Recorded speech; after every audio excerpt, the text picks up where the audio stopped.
And welcome, folks. This webinar is about trying to extract maximum value out of the marketing automation investment that you may have made or you are considering making. We'll try to keep it as interactive as possible. So please make sure that to ask questions, there's a panel on the side of the webinar console. So please do ask questions. Before we start, I just wanted to give you a bit of a sales pitch at who eDynamic is. We are a digital consultancy firm. We work across multiple technologies. We've been around for quite a while. We focus a lot of our efforts on mid-sized to large enterprise organizations and across many verticals as well, from financial services, technology, retail, travel, energy, hospitality, and so on. We are a truly global organization with physical offices in the US and Canada, in Dubai, and in India, near New Delhi. And we have people located in multiple other locations as well. We differentiate ourselves in that we focus a lot of our efforts on serving the marketer in all of the various tools, processes that a marketer might require in their task or job of acquiring and engaging customers throughout the customer life cycle. So that means we cover strategy, we cover execution, and we cover platforms in a number of areas. This particular session is focused on marketing automation and lead management in particular. Before we talk a little bit of background about some research that kind of sets the tone for this presentation, I'll ask Camia to do a quick poll in the audience just to see where you stand in terms of marketing automation. Camia, can you open that poll, please?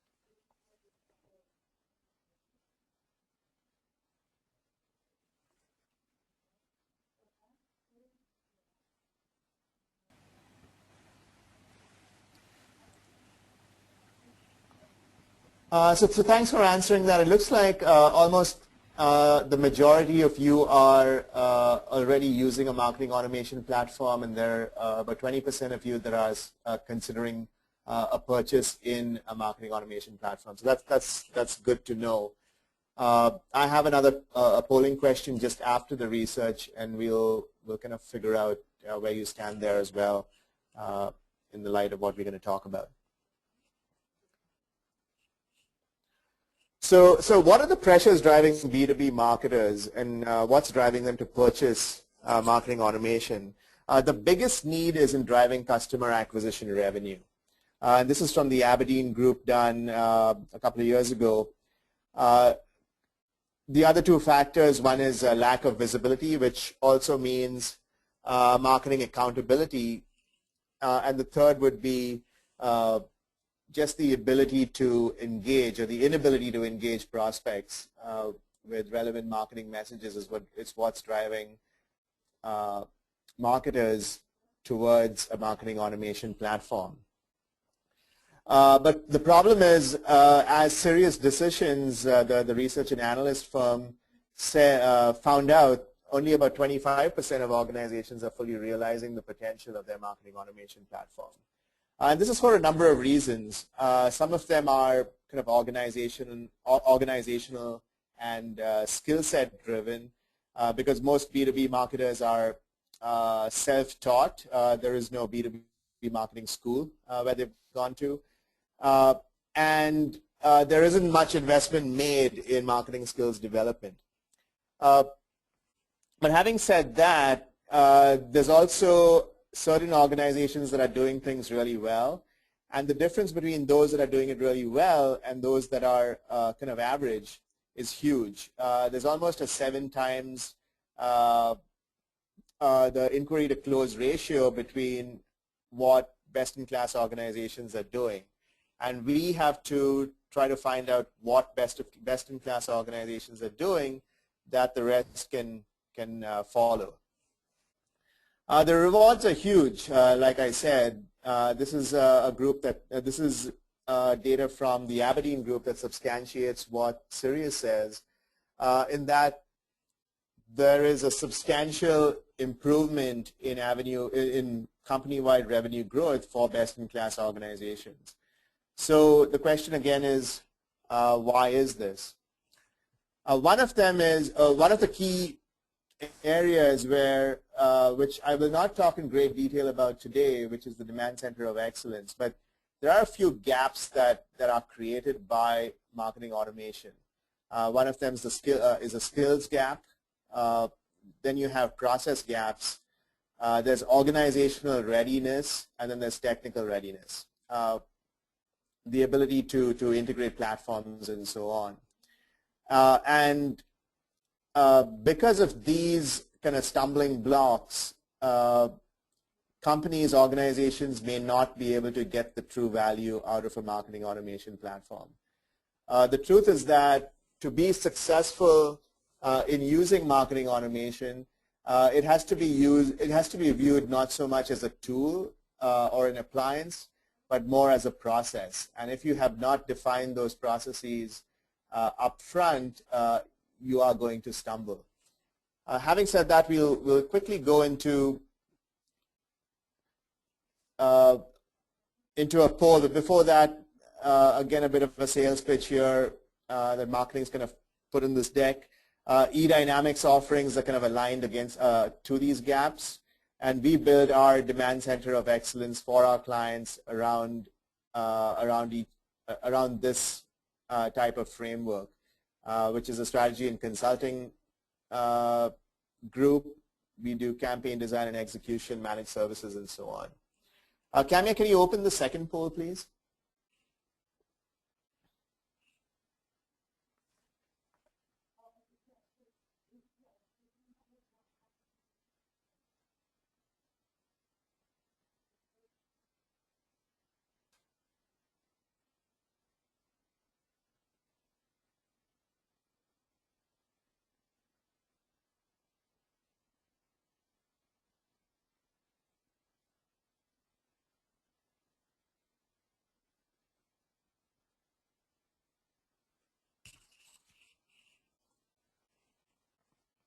Thank you, Camia. So it looks like either everyone on the phone on the call are very modest, but it looks like most of you have said that you are beginners. About 75% of you said you're beginners, and about 25% said you're intermediate. And I guess that's the big challenge. The challenge is that to be best in class and to get best in class results, you need to think about your journey with marketing automation as simply that, as a journey. And for every journey, you need a roadmap. You need to be able to figure out where you are today and where you need to be, where you want to be, where you want to go in the short term and in the long term, over the next year and a couple of years down the road. So in order to create that roadmap or create that blueprint, there are two kind of key fundamental things that need to happen. The first is creating a current state, understanding really where you are. And what that means is, in the context of demand gen and in marketing automation, it means understanding your customer, who they are, how do they buy today, how do they choose you versus your competitor. How are sales driving leads? What are they doing to generate leads today? Is it just sales that's doing it? Is marketing supporting it? Are leads coming in through partner channels? What does a good lead look like to sales? It's the old business card analogy of giving a sales rep 10 business cards and they chuck away 7 of them because they are tuned to what would close in the near future and in the current quarter versus what might be a long shot. And then what is marketing's role in this whole process? Does marketing play a significant role? And can they play a significant role? And then it's all about the qualification process. What does the qualification process look like right now? Who is qualifying them, and is there an ad hoc approach, or is there a well-defined approach? And then what happens to all of those wasted leads, dormant, inactive information that someone may have purchased and now is just sitting by the wayside? So once you understand where you are today, then it's defining where you want to be down the road. And that means figuring out what your organization would look like, what processes you need to put in place, what metrics you need to put in place, and if you have not purchased a marketing automation platform, or you may have purchased a marketing automation platform but are considering CRM, then what technologies would best fit your business and meet your business objectives. And then the third is in actually just mapping out all the steps and milestones along the way in order to measure victories and to kind of embark on that journey. The approach that we take at eDynamic to build this strong foundation for lead management is slightly customized, but ultimately it's just based on a deep understanding of business needs. We kind of take the approach of doing a planning and assessment exercise. What we call our lead forward revenue back analysis. We talk to sales, we talk to marketing, we look at the data, and then we define the requirements. We repeat back what we've been told, and then we figure out what does the sales process look like right now and what are the gaps. Based on that, we design a demand gen process to drive sales strategy. So what that means is we build out the frameworks, we build out the blueprint, we figure out what technologies need to integrate with what and prioritize them accordingly. Then we go into implementation. So that's when we will set up your system for you, or the vendor might set up the system for you. Some vendors have packaged services that they use for implementation. We are partners with Eloqua, for instance, so we handle some of that implementation. And then there's also the integration component. Some integrations might be with standardized systems like Salesforce.com or MS-CRM, or it might be more customized. The next piece, once everything's kind of bolted together, then we've got to talk about what are the campaigns that are needed, and it's a prioritization of campaigns that would impact sales today, and then what are the long-term campaigns that can auto-run and drive revenue on an ongoing basis. It also means training sales and marketing staff, and then enabling some of those sales tools to bring that visibility of what marketing is doing into the sales arena. The final and most important piece, once everything's put together and where you kind of can move from average to best in class, is in the iterative process. It's in the test and learn. So being able to set up the tracking in a way to be able to evaluate everything that you're doing. Be able to look at sales and see their adoption, to look at how leads are flowing and how many of them are engaged and how many of them are disengaged. What is the level of qualification that's happening, and then refining and fine-tuning along the way. In terms of a timeline or an implementation roadmap of how this happens, a lot of the planning and activity that we typically perform happens in the first 60 to 90 days, and that includes doing all of the analysis work, creating that demand gen framework, implementing the tools, and also doing some upfront campaign planning as well.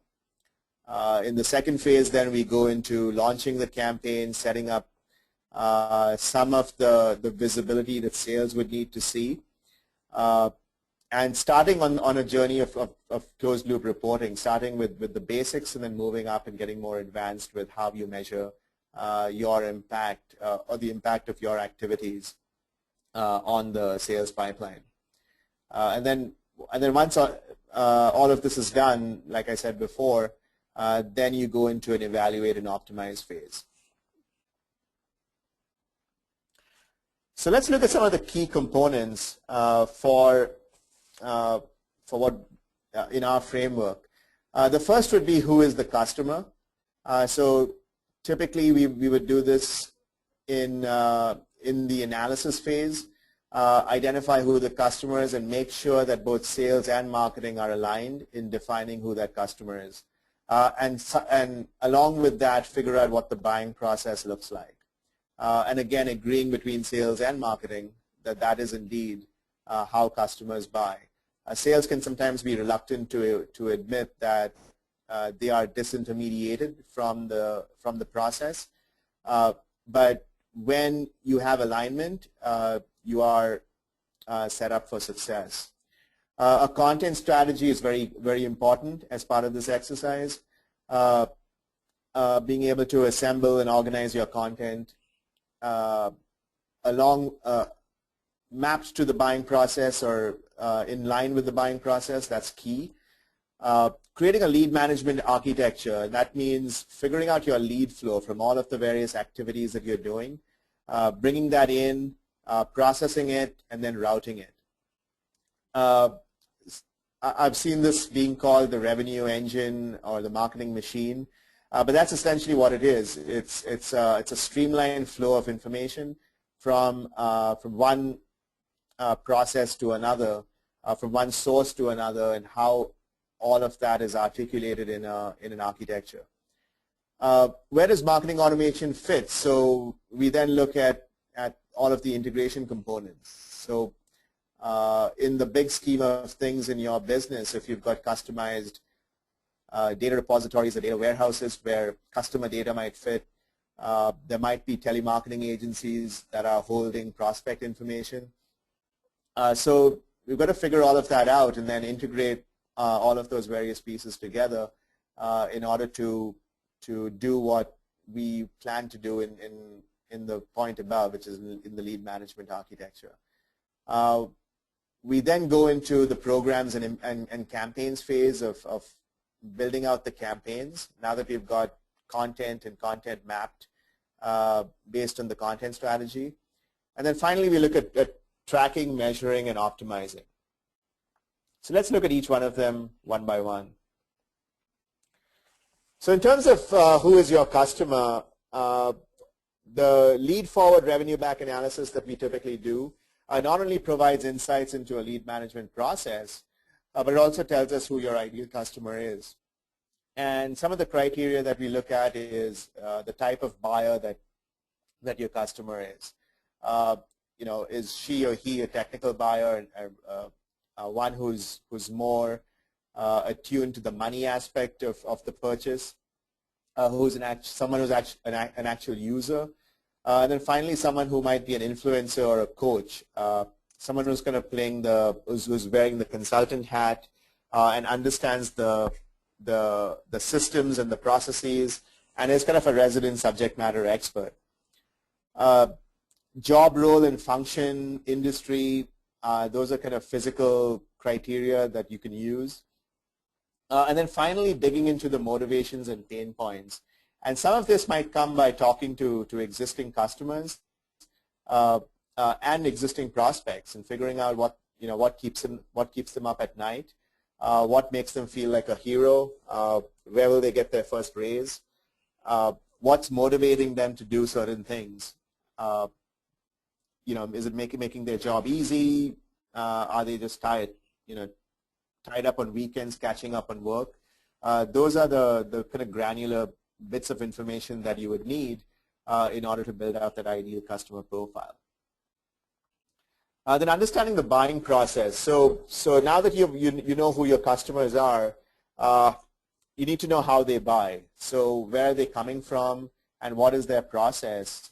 In a typical buying process of interest, learn, evaluate, justify, and purchase, where are they in each of those steps, and what are they doing at each of those steps? What are the questions that they're asking? What are the actions that they're performing?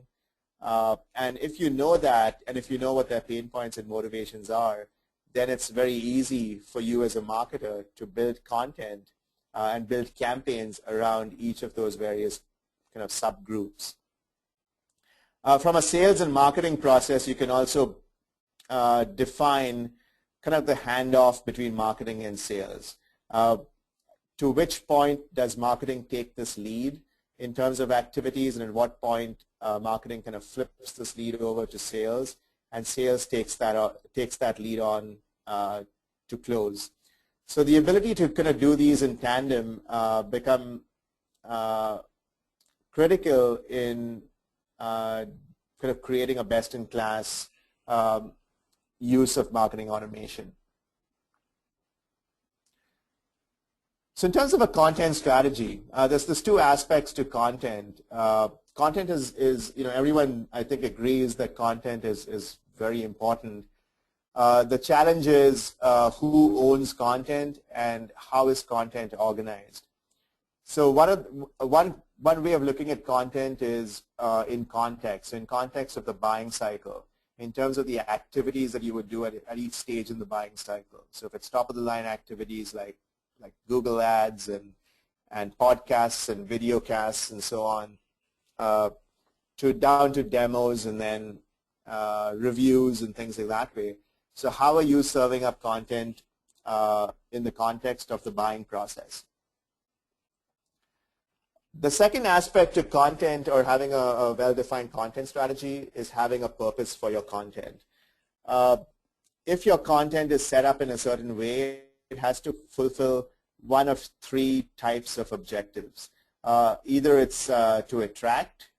So for instance, your advertising at the top of the funnel would probably fit that role. There's a qualification process. So content on your website, which is gated, would fit in there. Sales brochures, demos, those kinds of things might fit in here as well. And a third bucket would be nurture. And this is for prospects or active opportunities that are in the sales arena, and sales needs to kind of keep them engaged, or with the help of marketing keep them engaged.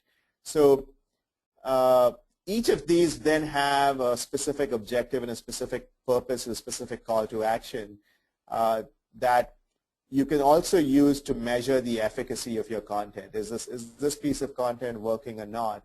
And then accordingly refine and fine-tune your messaging and your content pieces. The next is lead management architecture. So once you've identified kind of where your sources are, where's information coming from, what are the types of nurture campaigns that you need to do at each stage in the buying cycle, map it out. So map it out in terms of a Visio diagram or a simple PowerPoint drawing. Figure out what your sources are.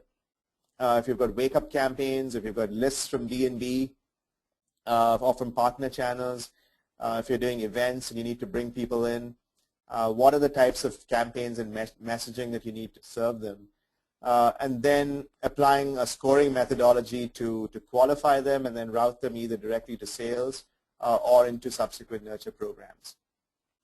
So architecting out this process is important, because you can then go into the tool, into the marketing automation platform and start building these out. You can do the same for customer marketing as well. It's not just for prospects. So understanding where your data is coming from, if it's from your CRM system or it's from a proprietary data warehouse where all of your customer data might be set up. Being able to standardize and segment that information based on customer value, based on purchase patterns and so on. And then being able to route them into into kind of advocacy campaigns, referral programs, and so on.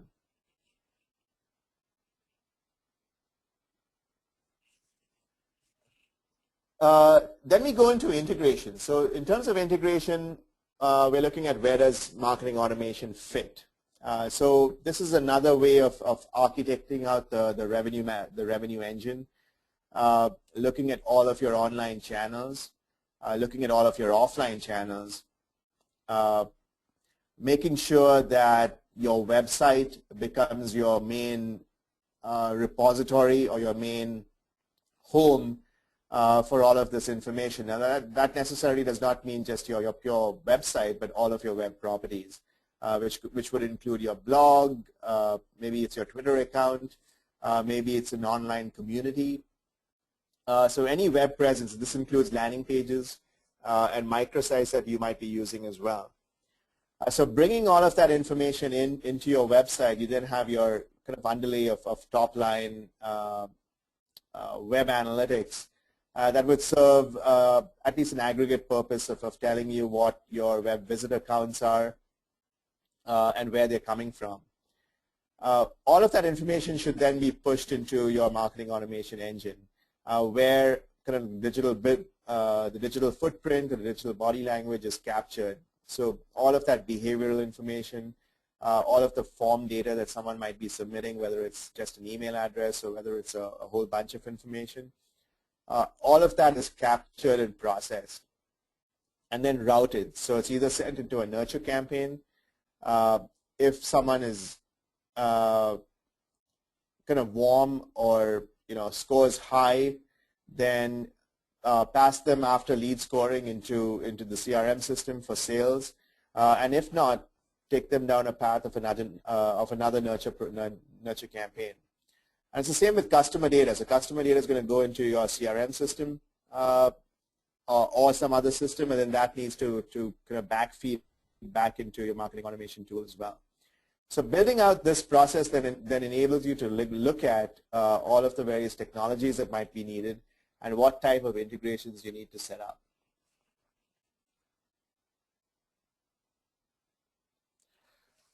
The other benefit of integrating the tools in a very focused way is you are now able to get a common view of the customer across all of your channels.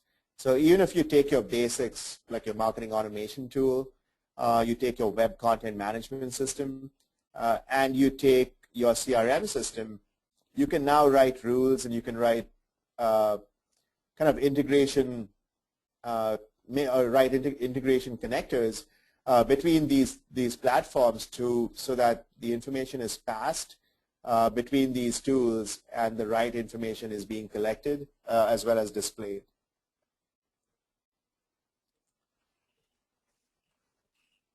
The next is campaign planning, so mapping your messages. So now that we've got a content strategy and we know what the buying cycle is, and we know what type of nurture campaigns, what type of intro campaigns are required, it's actually a fairly simple exercise to look at all of your buyer groups and where they are in the different in the different stages of the buying cycle, and assembling all of your material into campaign workflows.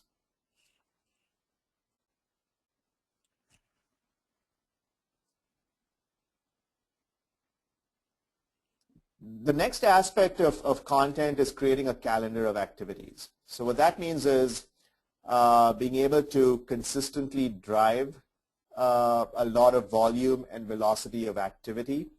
And this is critical because in order for you to identify who are highly engaged prospects, you need to score them. You need to track multiple interactions. And the only way you're going to get that in a very crowded, in a very noisy environment where your competitors are probably doing the same thing, is to in some ways micro-segment these groups into a number of buckets, but then consistently message them and keep them engaged with relevant content.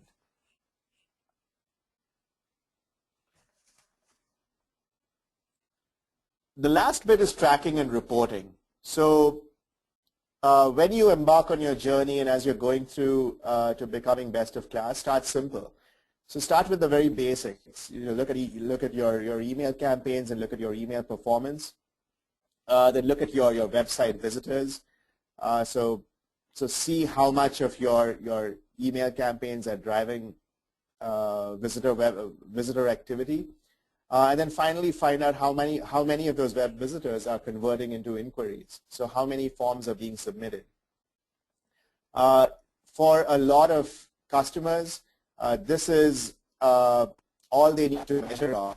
And even at this level, you can get into very granular details about campaigns, about A/B testing, about which sources of information are better than others, and so on. You can even do ROI reporting based on this.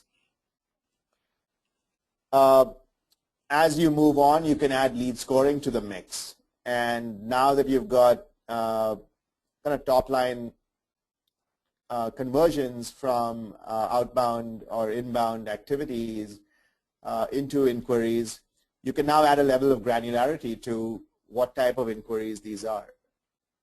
And you can do that using scoring. So now that you've got a bunch of one bucket of inquiries, you can now break that up into A's, B's, C's, or A1s, B1s, C1s, D1s, and be able to then measure the quality of the inquiries that are coming in. It also enables you now to, if you're aligned with sales on who your ideal customer is, you can now route those that are high scorers and are fitting that criteria of the ideal customer as a qualified lead, and then be able to route that over to sales.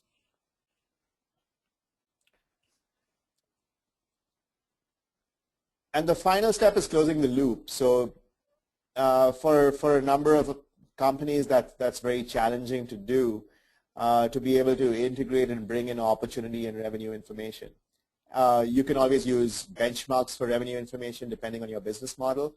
But once you have that, you have a true funnel from all of the activities that you're doing right at the top to what's actually driving revenue. And once you are there, you can now start optimizing. So, a simple calculation will tell you that if you've got a 2% conversion rate, you probably end up with $1.7 million in revenue based on this model here. But once you have some pre-qualification and you're able to pre-qualify leads before you route them to sales, you now jump to a $4 million figure in revenue. And that gets even better if you've got a better conversion rate between what you're handing off to sales and what sales is taking over. So if you look at the previous slide where you had a 50% conversion rate, you bump that up, a 25% conversion rate, you bump that up to a 65% conversion rate, and automatically your number goes up 3x. So once you're able to track the funnel to some extent, you're able to then refine and fine-tune, and that's what makes you best in class. It's the ability to have all of these systems and processes in place and then be in a situation where you can optimize.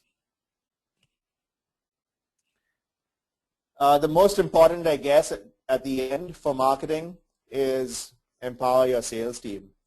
So what that means is giving them the visibility of all of the activities that you're doing, what scores, what lead queues they need to focus on, and what type of activity are these prospects performing.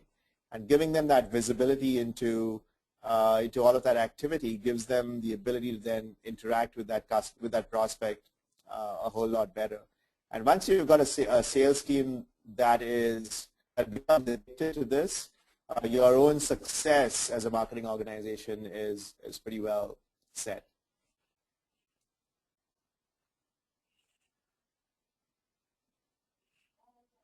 That's what I have. I will ask Kamia to open the chat for questions now.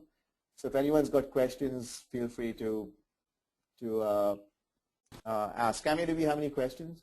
Yes, Sean, we do have a few questions. The first question is, there's a lot of research on the change in the buying process and the fact that buyers are 60% down the process of purchasing before they talk to sales.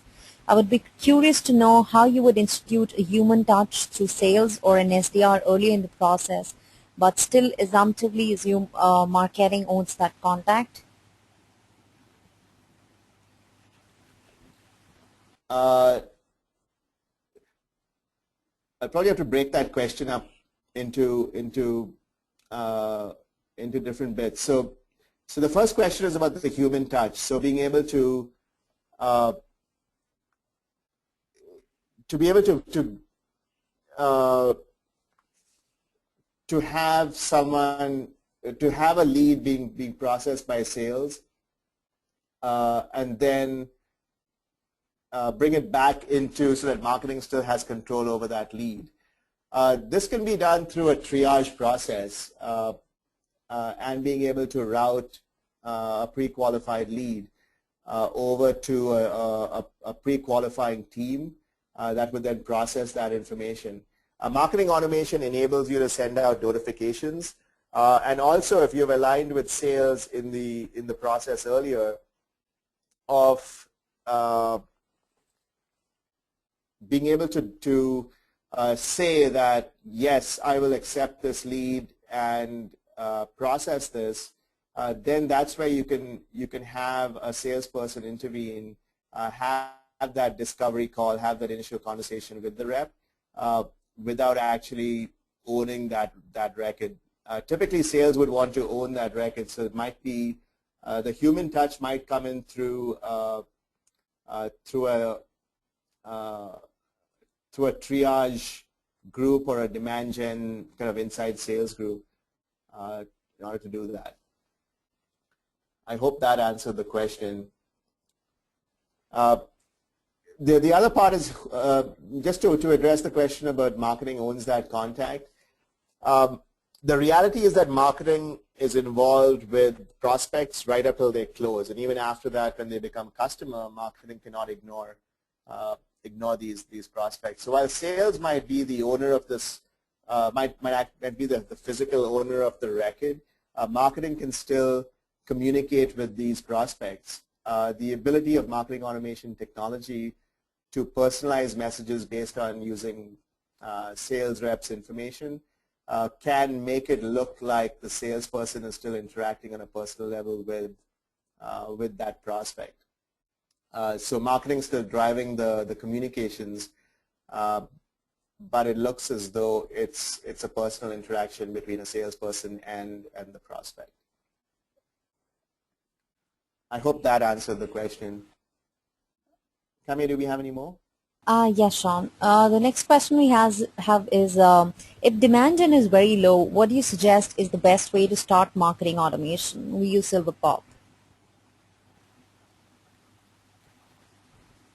If demand gen is very low, so I'm guessing that means.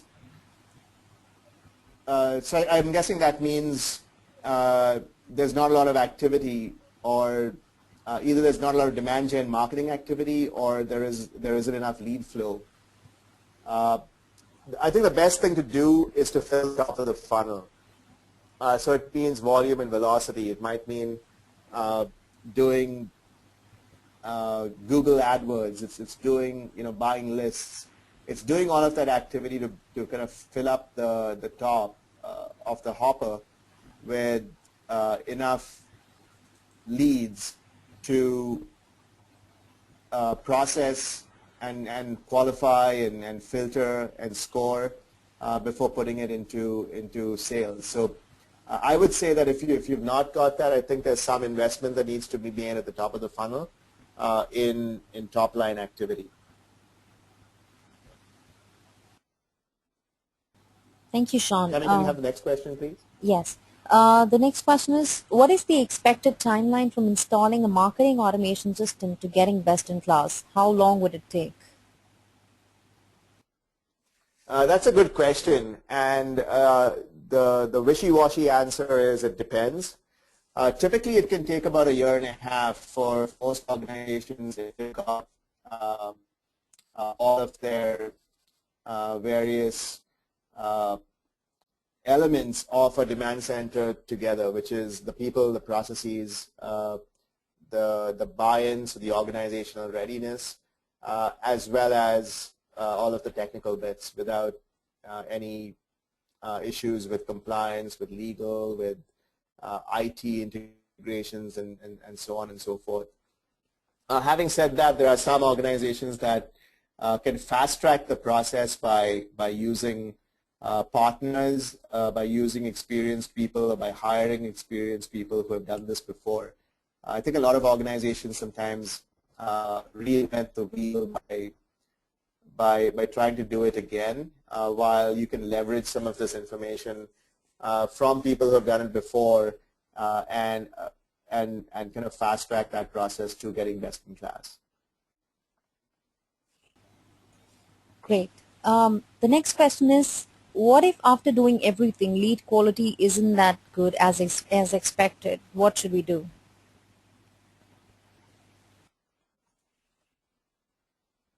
I think the short answer is in going back to sales.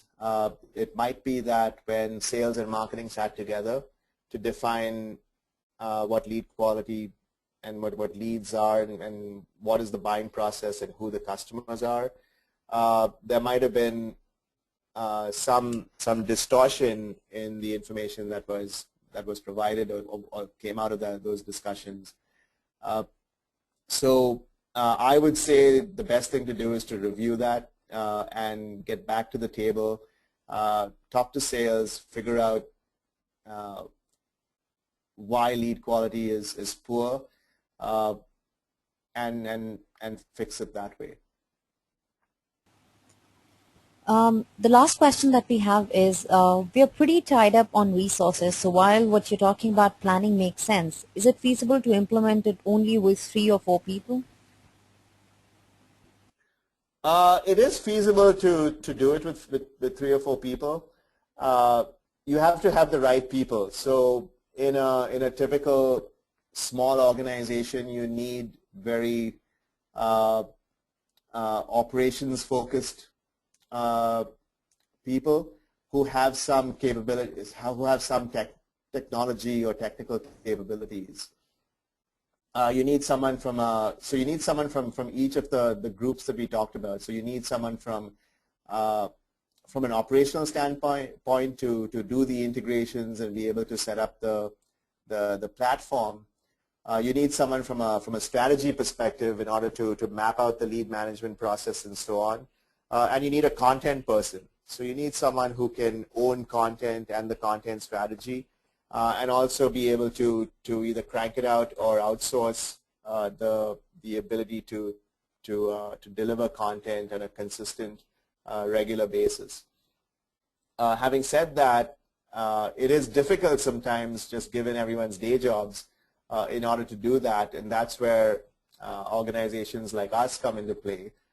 In being able to offer managed services and be able to provide a demand center of excellence as a purely outsourced model, until at such time the company is driving enough revenue in order to bring that in-house and be able to do it